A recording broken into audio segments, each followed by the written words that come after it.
আসসালামু আলাইকুম, কেমন আছো তোমরা সবাই? আশা করি আল্লাহর রহমতে ভালো আছো। আজকে হঠাৎ করে যেতে হচ্ছে বাবার বাড়ি। যাওয়ার কোনো প্ল্যানই ছিল না, কিন্তু জরুরি কাজের জন্য যেতে হচ্ছে। আসলে আমি মনে করি পৃথিবীতে মা বাবার মতো আপন কেউ হয় না।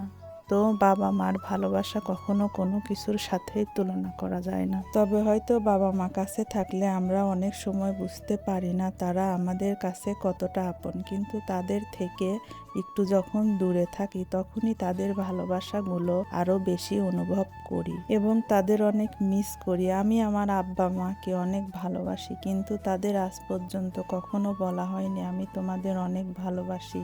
এই কথাটা বলতে আমি অনেক ইমোশনাল হয়ে যাচ্ছি। তো কথা বলতে বলতে পৌঁছে গেলাম আমরা। এসেই দেখি দাদা ছোট ভাইয়েরা মিলে বিল থেকে ছোট মাছ ধরে নিয়ে এসেছে। এখানে ছিল টাকি মাছ, জিওল মাছ, বা এটাকে অনেকেই শিং মাছও বলে থাকে।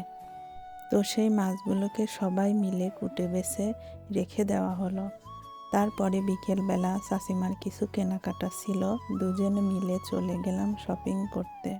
ছোট্ট একটা শপিং মল হলেও এখানে সব ধরনের জিনিসপত্রই আছে। বড়দের ছোটদের খেলনা, ড্রেস, শু, ফুলদানি, গ্রোসারি আইটেম, এই তো সবই অনেক সুন্দর সুন্দর।